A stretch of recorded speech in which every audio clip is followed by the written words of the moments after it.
सभी विद्यार्थियों को मेरा नमस्कार। मैं डॉक्टर पूर्णिमा उमेश, सहायक अध्यापिका संत फिलोमिना कॉलेज मैसूर से। ज्ञाननिधि चैनल को और डॉक्टर पूर्णिमा उमेश चैनल को आप लाइक कीजिए, सब्सक्राइब कीजिए, कमेंट कीजिए और शेयर कीजिए। आज हम पढ़ने जा रहे हैं हिंदी व्याकरण समास उदाहरण के साथ। पहले अंक में मैंने एक वीडियो डाला था जिसमें हमने समास के बारे में, उसके परिभाषा और भेद के बारे में जाना था। ये सेमेस्टर सेकेंड सेमेस्टर के व्याकरण पार्ट पेपर 2 में है आपके लिए। तो आज हम देखेंगे समास उदाहरण के साथ। तो आप अव्ययी भाव समास के बारे में तो जानते ही है। कितने भेद है समास में? 6 भेद है। परिभाषा तो आप जानते हैं। 6 भेद में से पहला है अव्ययी भाव समास। जिस समास में पहला पद यानी पूर्व पद प्रधान होता है उसे हम अव्ययी भाव समास कहते हैं। तो कुछ उदाहरण के साथ मैं आज लाई हूँ क्योंकि ये परीक्षाओं में 1 अंक के लिए पूछे जाने वाला क्वेश्चंस है। ये आपको समास भेद करके उसके कौन सा समास है इसे आपको पहचानना पड़ेगा। तो 10-10 में उदाहरण के साथ आज मैं लाई हूँ आपके लिए। तो पहले देखेंगे बरपेट, पेट भर के, यह अव्ययी भाव समास है। और दूसरा है प्रत्येक, एक एक, अव्ययी भाव समास। देखिए संधि और समास में यही भेद है कि संधि में हमेशा आप उसे भेद करके जो शब्द भेद होता है उसके बीच में आप प्लस लगाते हैं और हमेशा ये भेद और पूर्ण पद हमेशा सिमिलर रहते हैं, यानी एक दूसरे के समान रहते हैं। लेकिन इधर ये पूरा का पूरा शब्द जो है उसे भेद करना है हमें, यानी एक अर्थरूपी वाक्य बनना है। पेट भर के, ये बरपेट है। और प्रत्येक, एक एक, ये प्रत्येक हुआ। और प्रत्यंग, ये अंग अंग जो है मिलकर प्रत्यंग बनता है, ये भी अव्ययी भाव समास है। और मनमाना, मन के अनुसार, ये अव्ययी भाव समास है। यथाशीघ्र, जितना शीघ्र हो, ये भी अव्ययी समास है। यथाशक्ति, शक्ति के अनुसार, ये भी अव्ययी भाव समास है। निर्भय, बिना भय के, ये अव्ययी भाव समास है। देखिए इन सब में आप देख रहे हैं कि पूर्व पद जो है निर्भय, ये भय जो है उसका नि ऐड करने से, निर ऐड करने से क्या हो रहा है? पूरा का पूरा अर्थ बिना भय के, ऐसा पूरा का पूरा अर्थ चेंज हो रहा है पहले पद से, इसीलिए हम इसे अव्ययी भाव समास कह रहे हैं। यथार्थ, अर्थ के अनुसार।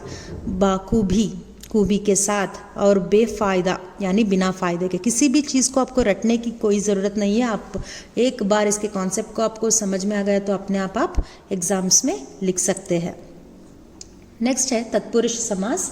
ये भी आप जानते होंगे कि जिस समास में उत्तर पद यानी the second part of the word वो प्रधान हो उसे हम तत्पुरुष समास कहते हैं। उसके 10 मैं उदाहरण लेकर आई हूँ आपके सामने। पहला है गगनचुंबी, गगन को चूमने वाला, ये तत्पुरुष समास है। और चिड़ी मार, चिड़ियों को मारने वाला, ये भी तत्पुरुष समास है। ग्रहागत, ग्रह को आगत, ये तत्पुरुष समास है। गिरहकट, गिरह को काटने वाला। देखिए यहाँ पर जो भी उदाहरण में दे रही हूँ, यहाँ पर जो उत्तर पद है उसी के ऊपर पूरा का पूरा चिड़ी मार, यानी चिड़ी यहाँ पर इम्पोर्टेंट नहीं है, मार यानी जो इसे मार रहा है, चिड़ियों को मारने वाला, ये इम्पॉर्टेंट होता है, इसीलिए ये तत्पुरुष समास कहलाता है। गिरहकट यानी गिरह को काटने वाला, तत्पुरुष समास। मुँह तोड़, मुंह को तोड़ने वाला, यानी यहाँ पर मुंह से इम्पॉर्टेंट यहाँ पर क्या काम हो रहा है, ये यहाँ पर मुंह तोड़ने वाला, ये यहाँ पर अग्रम यानी इम्पॉर्टेंट है। रस भरा, रस से भरा, तत्पुरुष समास है। समुद्र यात्रा, समुद्र की यात्रा। देखिए यहाँ पर समुद्र यात्रा, यात्रा इम्पॉर्टेंट है, समुद्र नहीं। जो जिस पद में यात्रा, कहाँ पर? समुद्र। तो यहाँ पर समुद्र यात्रा, यात्रा के ऊपर पूरा डिपेंड है, तो समुद्र की यात्रा तत्पुरुष समास। रोग पीड़ित, रोग से पीड़ित, वो पीड़ित है किससे? रोग से, तो इस तरह रोग से पीड़ित तत्पुरुष समास होता है। कृष्णार्पण, कृष्ण को अर्पण। और बलहीन, बल से हीन, तो इस तरह तत्पुरुष के समास के 10 उदाहरण हैं। आगे देखेंगे हम द्वंद्व समास। अक्सर आप जानते हैं द्वंद्व समास अक्सर पूछा जाने वाले क्वेश्चन में से है। रामकृष्ण, बहुत ही आसान है। यहाँ पर परिभाषा को आपने जाना होगा। जिस समास में पूर्व और उत्तर पद दोनों समान हो और विग्रह करने पर और या अथवा शब्दों का प्रयोग बीच में होता है तो उसे हम द्वंद्व समास कहते हैं। तो इधर देखिए, आप देख रहे हैं कि जिस समास को भेद करने पर बीच में और, या, अथवा ये सभी शब्द आ रहे हैं तो उसे हम द्वंद्व समास कहते हैं। जैसे राम कृष्ण, राम और कृष्ण, माता पिता, माता और पिता, ये भी द्वंद्व समास है। ऋषि मुनि, ऋषि और मुनि, ये भी द्वंद्व समास है। सेठ साहूकार, सेठ और साहूकार, धन दौलत, धन और दौलत, ये सभी द्वंद्व समास के उदाहरण हैं। आप देख सकते हैं दैनंदिन जीवन में जो आप वाक्यों में जो शब्द उपयोग करते हैं उसमें भी आप एक लिस्ट बना सकते हैं कि इसमें कौन सा समास है। बहुत सारे शब्द आपको मिल जाएंगे। जैसे अभी हमें द्वंद्व समास की बात कर रही थी, तो आप देखिए एक दिन में कौन कौन से शब्द आप ज़्यादातर बोलते हैं बोलचाल की भाषा में, तो इससे आपकी क्या है ये व्याकरण जल्दी से आप सीख सकेंगे। रुपया पैसा, रुपया और पैसा, ये भी द्वंद्व समास है। अन्न जल, अन्न और जल, ये भी द्वंद्व समास है। दाल रोटी, दाल और रोटी। तन मन, तन और मन। पाप पुण्य, पाप और पुण्य। तो इस तरह ये द्वंद्व समास के उदाहरण है, आसान था, आप आसानी से कर सकते हैं। ये बहुव्रीहि समास के बारे में आगे हम चलेंगे। जिस समास में कोई भी खंड प्रधान न होकर समास शब्द अपने क्या है अपने शब्द से पूरा भिन्न है और संज्ञा का विशेषण होता है, उसे हम बहुव्रीहि समास कहते हैं। यानी एक शब्द के भेद के बाद एक अन्य शब्द का उत्पन्न होता है, एक अन्य शब्द आपके सामने रहता है, वो किसी और संकेत करते रहता है, इसे हम बहुव्रीहि समास कहते हैं।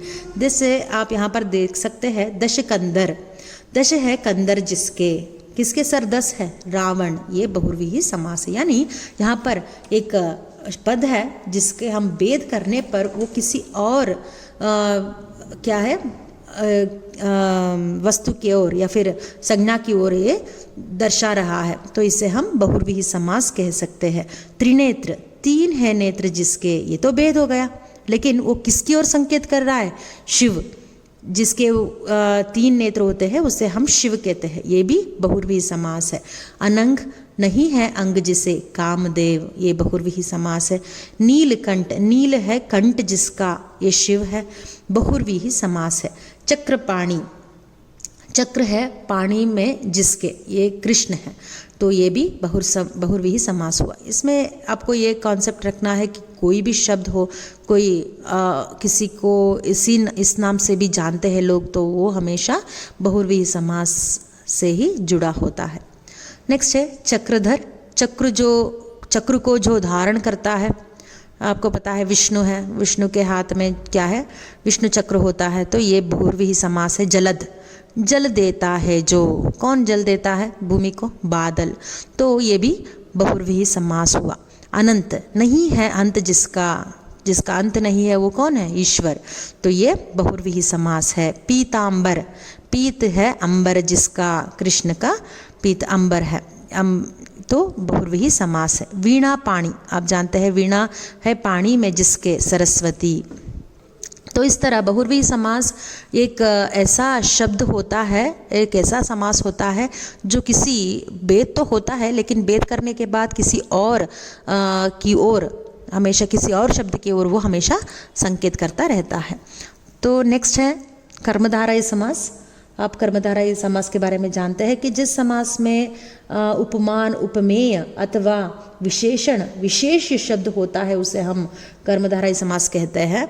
तो यहाँ पर विशेषण तो है, देखिए नील कमल, नीला कमल, और चरण कमल, चरण रूपी कमल, ये सभी क्या है? कर्मधारय समास। क्या है? कमल, चरण जो है वो कमल रूपी है और कमल जो है वो नीला है। इस तरह सभी शब्दों के विशेषण ऐड करने वाले विशेषण को यहाँ पर हमेशा जोड़ते जा रहे हैं, इसीलिए इसे हम कर्मधारय समास कहते हैं। जैसे चंद्रमुखी हो, चंद्र सामुख, और मृगनयनी यानी मृग सी नय आँखें, ये भी कर्मधारय समास है। और घनश्याम, घन जैसे श्याम, यानी यहाँ पर किसी ना किसी चीज़ के बारे में विशेषण ऐड हो रही है। जैसे ही आपको शब्द पता होता है, आपको कौन सा समास है आप पता चल जाएगा आपको, लेकिन विग्रह ठीक से आपको सोचकर लिखना होगा। विग्रह करके उसके पास आपको कौन सा समास है ये भी आपको लिखना होगा। तो कर्मधारय समास के 5 उदाहरण तो इधर है, आगे देखेंगे।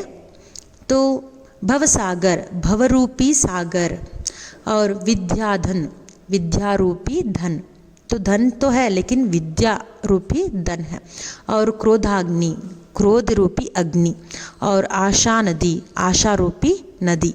और नील गाय, नीली गाय। ये सभी कर्मधारय समास है। जो भी शब्द आप देखते हैं तो आप पहचान लेंगे कि इसका वेद के बाद ही आप इसको ठीक से पहचान पाएंगे कि कौन सा समास में है।